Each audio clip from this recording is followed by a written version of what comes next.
later works. No sane historian would doubt, for example, Prophet Muhammad ﷺ existed and he preached in Arabia and he had this kind of belief about him. No sane one.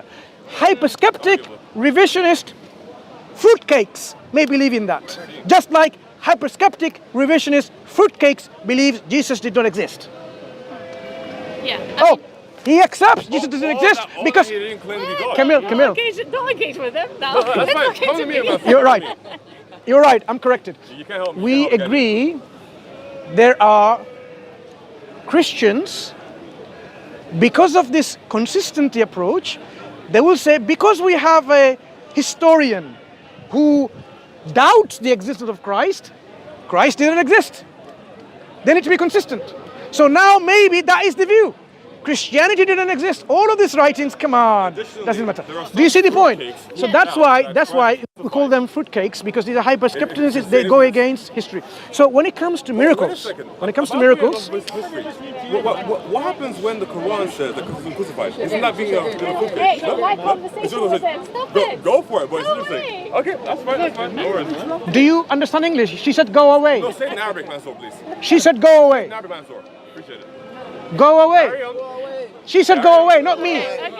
She said go away. No problem. Go for it. She said go away. Alright, sorry, you were saying. He has no respect for you. It's okay, but that's what hecklers do. I'm sure this, Right, I agree that you've understood. Now we're on the same boat, that you agree that he's a heckler. Good. So now we move on.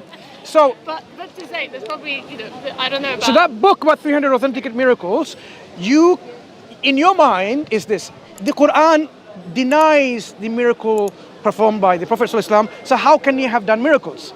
As I explained to you, the Quran does not deny. The Quran denies what thing? Miracles as expected by people, demanded by people. God doesn't give in to these kind of things. God gives his own miracle. And that's why you will find within the Christian text, there's one point Christ said, I think I mentioned this before, no sign will be given to you except the sign of Jonah. So Christ himself make a condition. So I'm not going to give you all the signs that you demand. Do this, do that, whatever. Nothing will be given to you. No sign except one sign. So here we have a consistency of the messengers in terms of how they deal with these kind of hecklers at their times, trying to give me evidence, give me evidence. They do not fall for their trap, right? And their ego business of, give me something I will believe. In fact, they would not believe. So the Quran tells us that this is a miracle. The Quran, it says itself consists of evidence, ayat. Every single verse, we don't use the word verse, but you know what a verse is, a sentence, is called an ayah of the Quran.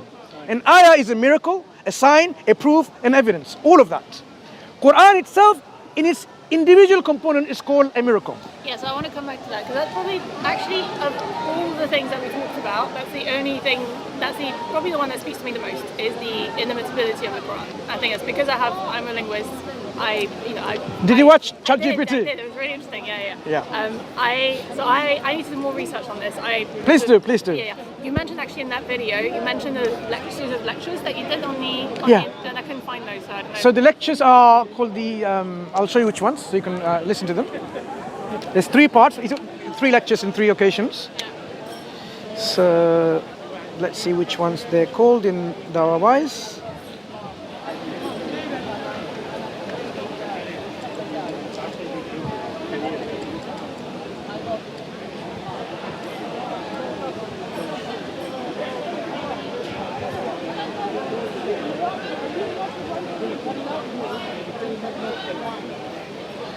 I mean, what it will save me from giving you all that information that I did in three parts, right? Yeah. Right. Okay. It's called Linguistic Miracle of the Quran. Okay. There's 3 parts in Dawah-wise. Yeah? Okay. All right. Okay. So originally it was uploaded in a different one, so that's fine. Okay. So yeah, I mean, I don't want to get into too much detail on that, but that's probably out of all the things that I've heard, that's the only one that I caught. Watching your video is actually really interesting too, and I think I need to, and I think that's probably in the vision of mind of actually learning Arabic and understanding how it works and all that stuff. so I can't really debate that, but the superficial understanding that I have is that it might have been because the Quran was actually influenced by other languages, like Syriac or that kind of stuff. Is there anything to that? Is that something you addressed in the lectures? Yeah, but the question is, we're talking about the Arabic language itself. Even though the Quran can have words of different linguistic origin, the fact remains the composition of such a way. It's not just individual vocabulary. Yeah. Like, for example, the word illiyin, the word sirat, they may have a cognate or something similar preceding the Arabic language, but the Quran can either use something from another linguistic culture and use it and Arabize it to the Arabic people for their understanding, because no need to reinventing wheel. Within the Arabic grammatical linguistic vocabulary structure, within the framework of the Arabic vocabulary, because you know how the words are derived. For example, the word globalization didn't exist in the Arabic corpus, but now, what does it say in Arabic? Globalization? Awlama. The root words are ayn, lam, mim. Right, to know. Alima, ya'lamu, to know. And from this, like, you can grab so many different meanings. Globalization, where you can have the world, and because of a root word, it can have meaning attached to it. For example, the word alaqa, the Quran says how human beings go through the stages of alaqa. And people say, oh, that's wrong, it doesn't mean that. But if you look at the word alaqa, in its root word means it's some connection, something that is hanging. So a mu'allaq, that you know, if you see some traditional places in my country or in Arab country, they make something with rope and so on, and they hang their pots and things on that. This is called mu'allaq, right? Alaqat, relationship, because we hang with each other, right? So each word can be derived from a root word. This is beauty of Arabic language, and of course probably Semitic language the same, right? So when it comes to the Quran and its linguistic miracle, of course the Quran brings in new terms which the Arabs didn't know them before, but it Arabizes them from the Arabic stock. So the word Quran itself, you'll be surprised, was not known to the Arabs what it meant. There is no pre-Islamic poetry which has the word Quran in it, because it didn't, this particular form, Quran, did not exist in their vocabulary. So the Quran introduced even the name of this book, which they're not familiar with, but something from a root word, qara'a, is meant to recite, to read, and so on, in that form. The word surah, a chapter, was not known to the people in this meaning. Surah was like a fence. But the Quran is introducing a meaning, and it describes suratun anzalna, and so on, and it tells you what it means, at the same time defines it. It has a border, a fence all around it, a thematic unity. The word ayah, verse, and ayah wasn't known to them in the meaning. To them, ayah had a different meaning. So the Quran introduces even the words with a newer meaning and explains and defines as it goes along. So the new language the Quran brings, which they couldn't have thought about, the Quran within its recitation, it explains it. So people didn't have, oh, you're speaking gibberish. You know, when a child speaks gibberish, after hearing few times, a mother or a father, a brother, sister, don't know what it means. If you heard it first time, you didn't know what it means. The child speaks gibberish. The Quran came and spoke in a language which was unknown to them in their mind, but they understood. Not only that this is an eloquent way of expressing it, but they understood the meaning, and yet it wasn't in their vocabulary.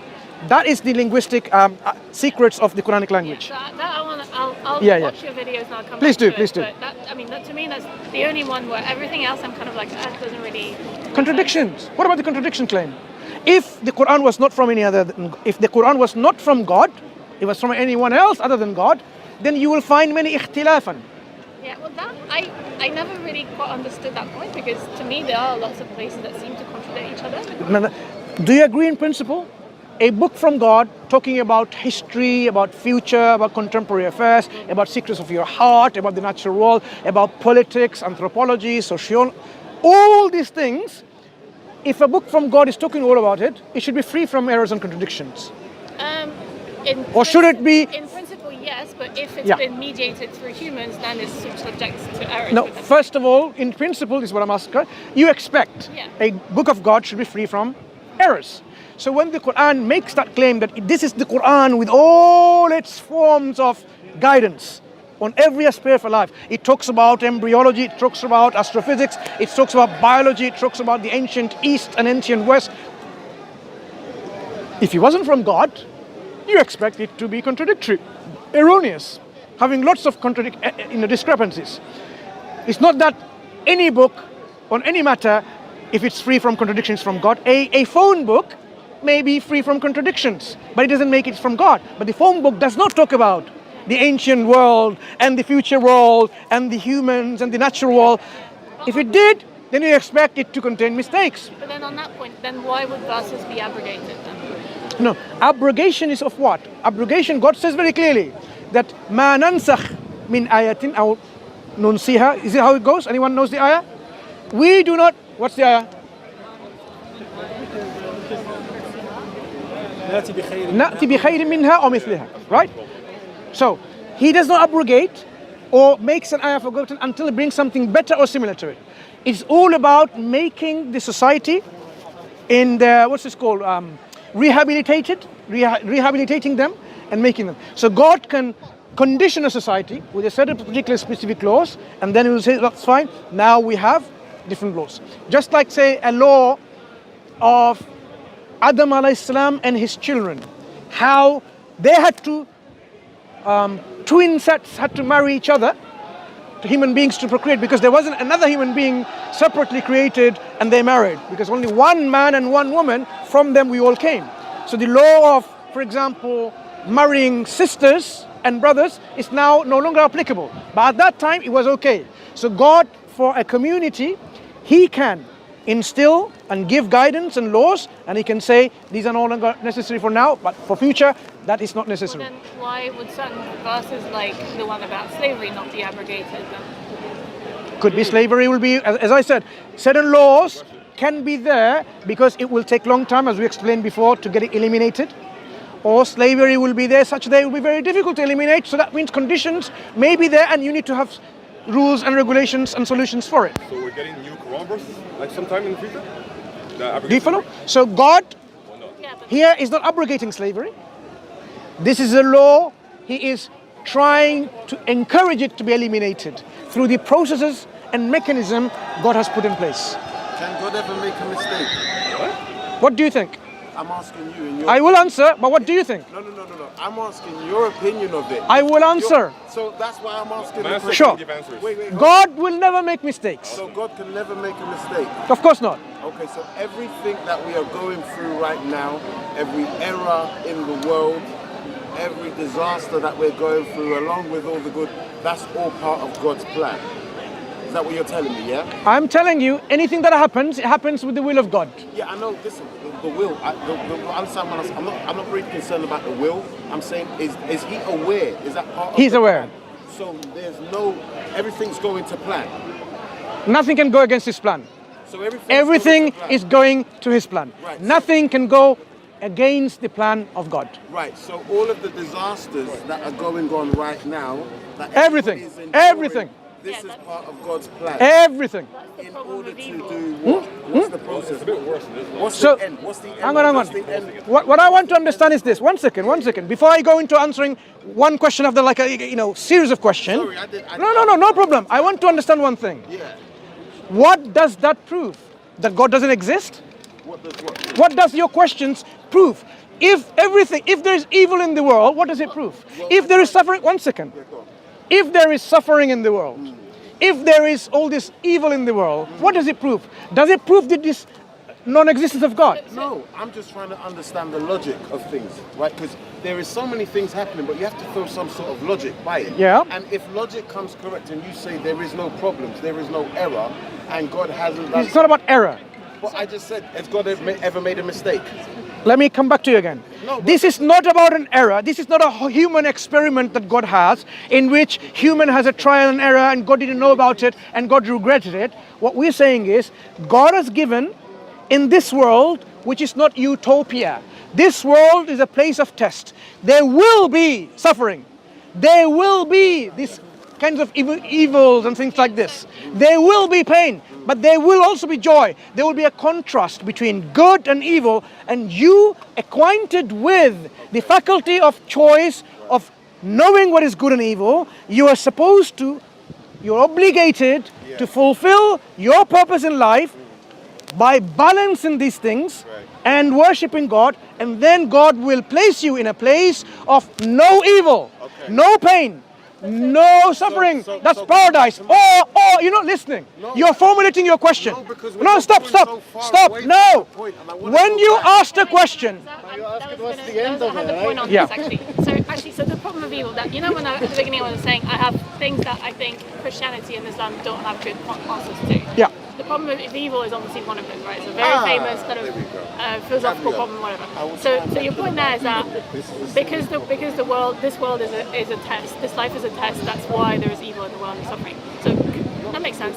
I would agree with that. But then, what is the meaning of menial suffering, or for instance, animal suffering? So animals don't have an afterlife. Say two animals fought with each other. One broke his horn or something like that. In the day of judgment, God will recompense them. God will recompense them. But Even animals. Do animals have a soul in Islam? Animals? What do you think? I don't think animals have souls. Well, yeah, Animals, so do they have souls? Yeah, so if they don't have souls, then how do they have an afterlife? No. They don't have afterlife. Okay, so they won't have afterlife. Okay, In a day of judgment, if they have disputes like you're saying, questioning, what are they going to do? Something has happened, like one animal violated another animal, whatever. Yes, they will be given, and that will be it. That's it. But so then, what in this life then? Because the one reward, perpetual life, is the human that's going to have. That is what God created us for. So the animals and so on and so forth, these are all, in fact, Allah says in the Quran, everything here, وَسَخَّرَ لَكُمُ الشَّمْسِ, even the sun has been created to be subservient to us. وَالْقَمَرِ, and the moon. Everything of the creation that you see has been created for us to be our subservient, so that we can enjoy our life and fulfill our obligation in this life. Okay, but fine. But if you take that, there are millions of years during which there are no humans on the planet, right? There are millions of years where I don't know it's millions of years, but yeah, at least enough time. Whatever, enough time. Yeah. So what was the point of all that then? All that suffering that happened during that? What do you mean by suffering? Well, I mean, God, look. Let's understand suffering again. When you say suffering, so when a lion eats a zebra or a deer, you're saying the zebra is suffering. Yeah, pain, I guess. Yeah, pain. And you're saying that shouldn't be the case. So the lion should have been created without any hunger or thirst. Yeah. Ultimately, what you're asking for exactly. is what will be provided in heaven, where you would not need to eat, but you will eat for pleasure. Yeah, but precisely because I understand the point that you're making is that the meaning of pain and suffering for humans is that it's a test, it's to, all that kind of stuff. That's what we're talking about. But for animals who don't get an afterlife, well, what's the point of their suffering? Because they don't have the spiritual necessity to have an enjoyment or a punishment in the hereafter. So God did not create them that way. God created them, and that's it. So if, for example, if an animal were to have, something was violated against them in the day of judgment, that will be it, and that will be it. That's it. They will be turned into a dust, and that will be it. Yeah, I mean, they don't need a continuous hereafter. This judgment is done between them, and that's it. Yeah, but then to me that's a difficult statement to reconcile with the fact that if you've got an animal that's suffering, not in a way that's completely independent of a human being. I understand. When God gives His judgment, punishment and reward, nothing will be in such a way that will be called least of injustice. لَيْسَ بِظَلَّامٍ لِلْعَبِيدِ. He is not to the least unjust to His worshippers. So in the day of judgment, whatever recompense they have, everyone will be happy and content. You and I may disagree now. How can it be? How can a murderer, the victim, and the one who commit the criminal, at the end of the day judgment, they will have some kind of judgment? The victim himself, herself, or itself will agree to the judgment that is given, and the consequence that follows will be content with it. That is what we're talking about, because God will not be unjust to any of those things that we're describing in terms of pain and suffering. I gave an example, I think, before. The person who was in hellfire, say for a long time, was just dipped into heaven for a fraction of a second. And God, this is in the hadith of our Prophet ﷺ. I'm not just making this up. Did you know anything about sorrow, pain, suffering? That person may have been there for millions of years in hellfire. One dip in heaven will say, no, I knew nothing of pain and suffering prior. Because this recompense, the compensation that is provided, to give you an example of compensation, someone stole your watch. The compensation, £1 billion. All the cars you want, all the money you want, all the land you want. You would not think about loss anymore about your watch. Now with this money, you can get hundreds and thousands of watches. The compensation God provides, as He confirms and if He affirms, will be to such a scale, no one can complain against God. They will be happy and content. That's the level of justice that we are saying God will provide. So we have firm faith in that. In terms of the actual mechanism, in terms of what's going to happen, that's the detail. But God has confirmed, لَيْسَ بِظَلَّامٍ لِلْعَبِيدِ, for His worshippers or anyone, His slaves, He's not to the least unjust. Dhallam is like the highest oppressor, right? But He's not even to the least any of that. Because He is just al-adil. Not only adil, like justice.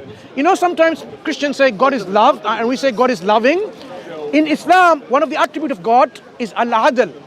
Justice. Not just, but justice. Al-haq, truth. You say like someone is truthful, but Allah is al-haq, truth.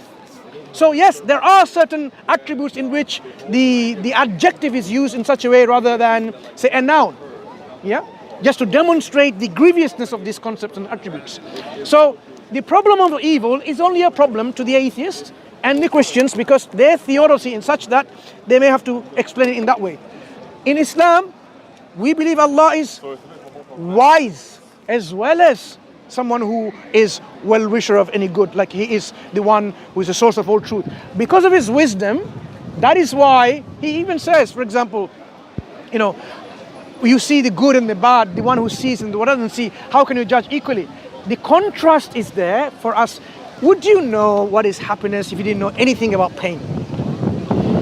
You would not appreciate in its full depth what is really. You see, when we suffer pain and then we have happiness before or after, we appreciate more. So the appreciation is in contrast. Yeah, I think that is why in this world you have that contrast. That makes sense. In heaven, there is no contrast. Pure joy, pure happiness, no suffering, no, sorrow, no grief.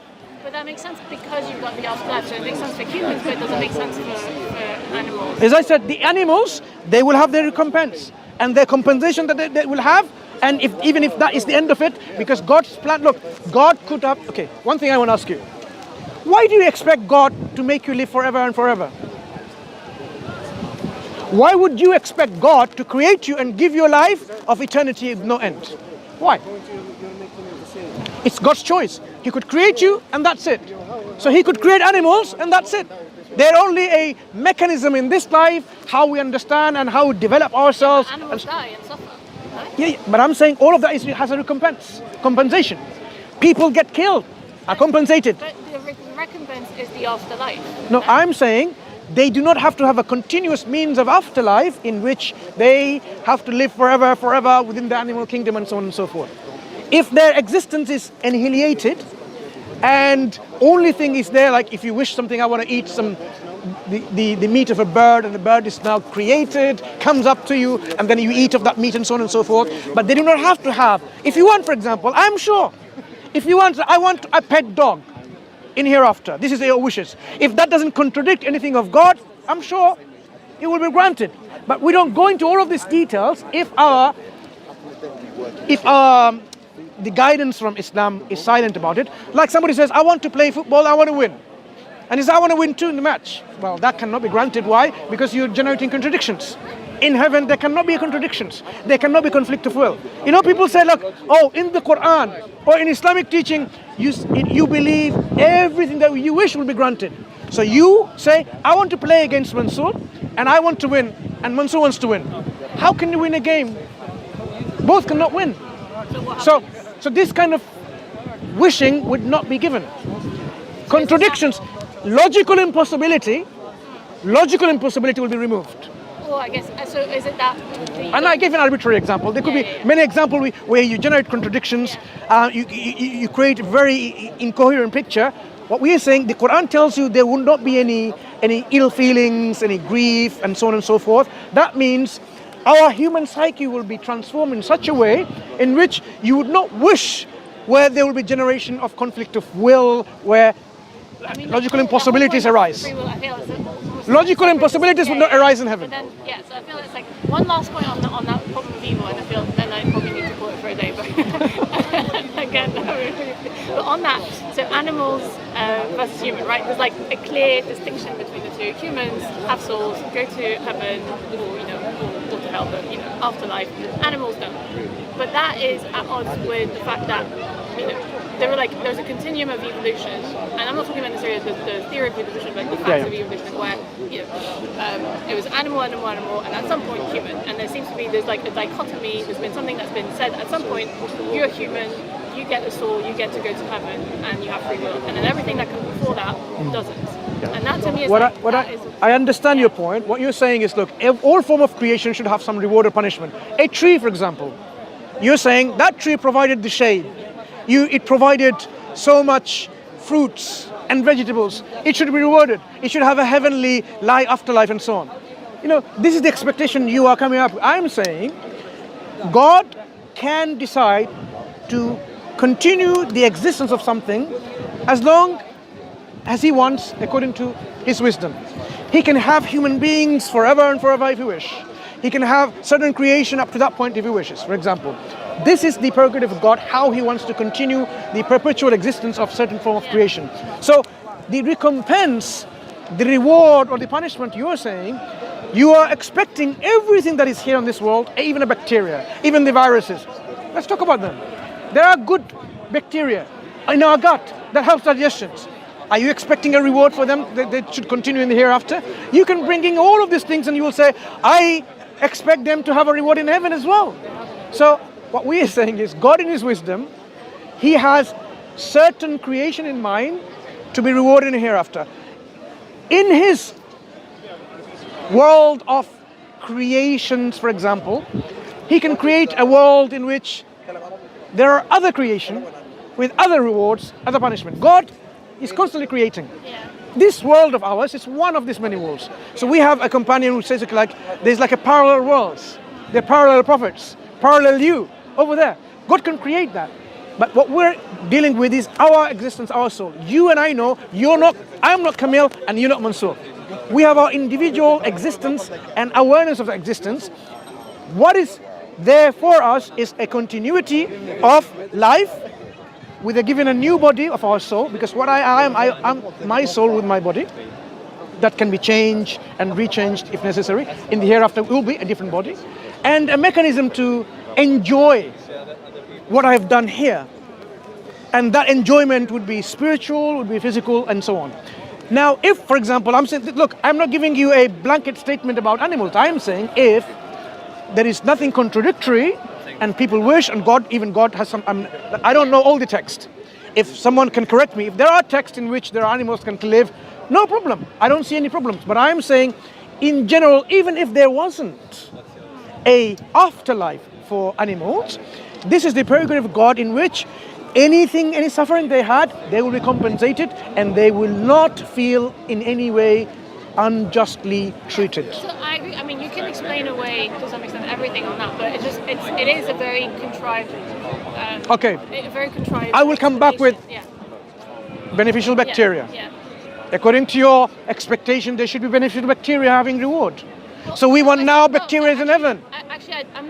There is an alternate explanation. The simpler explanation would be there is a God that has set up a bunch of rules, laws, and I created the universe, created the things, and let all of them evolve and develop according to His plans, but it's not materially then intervening on, you'll get a reward, you won't get a reward. It's just like this whole part of thing. The question is about continuity of existence. So we are told we will have continued existence either in heaven or in hell. Okay? The jinns is another creation, likewise. In terms of other creation, for example, now if somebody questioning about viruses and bacteria, certain bacteria is good for you, right? In their gut, they really help digest. You do know that, right? In fact, people take probiotic, full of bacteria, isn't it? Yeah. We actually consume bacteria for the goodness of our gut. So if people say now, okay, what's the reward for them in the hereafter? Should they be in heaven as well? Well, if God wants to have their bacterial heaven, of course he can have a bacterial heaven for them, and so on. But God is interested in the humans in terms of what we are, rather than, you interested in everything else. There are many things which are not necessary for us to delve into. If you do have questions, that's why the Quran at one point said, look, if you have questions like this while the Quran is being revealed, then it will be answered. Like if you have, Yeah, actually, a question on that. Because obviously in the Christian understanding, the reason why God cares about humans is because humans were created in the image of God. But that's not the case in Islam, right? So in Islam, why does God care about humans specifically, as opposed to everything else in his creation? yeah, God considers human beings one of the best of creations. In the eyes of God, one of the best, ashraful makhluqat, one of the best of creations. Allah created us. In fact, if you think about it, we are the top of the food chain in that manner. In fact, human beings are going to space, not an elephant or a bacteria, human beings. So God created us in this way, and he has the whole human project in a way that the consequences of them is going to be either eternal heaven or eternal hell, like that. But in doing so, human beings are placed in an environment in which there are other forms of creation. And we have to encounter and engage with these creations in the best possible way.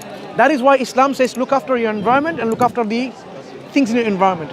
Don't go and kill unnecessarily, unless, for example, for food and so on. So we can't have a farm of rabbits only for fun by hunting with our foxes. Totally forbidden, because that's suffering for fun. But God has granted us permission to consume some animals for food. But he doesn't grant us to eat all forms of food, because he says there are some which are good for you and some which are not. Halal and tayyiba, we talked about pure and permissible. So we only consume what God has given permission for, which are by their nature, they're good and they're permissible. If you're interested, I can just show you where they believe also that Camille? that was made. I think, What's any next question? I mean, I think for today's probably enough. Okay, I've got that's more fine. that I need to go and read them. I think Sure. the big thing that I need to, I feel like that's going to be a big Inimitability. project is the Inimitability, certainly. Do watch the lecture. And in the meantime, take care and Yeah, thank you again. keep your I questions. just want to say again, thank you for your time and thank you for being generous with your time. I really appreciate it. No, you've been wonderful. Even with the hecklers, you stood your ground and you told the heckler to go away. That was really, really good. And I hope the heckler at least appreciates what it means. The whole hecklers, whatever. Ultimately, something that. Wait, hang on. I just want to say something about engaging with the whole Christians and Muslims. A lot of what you see on the internet is about clashes between the two. I'm actually much more interested in engaging honestly with, and I find that all the Muslims that I've interacted personally have been lovely people. Really interesting in what I have to say. I'm interested in what you have to say as well. So thank you. And I think that shows in the videos that you've got. So You take care. Until next time. Yeah, next time. See you later.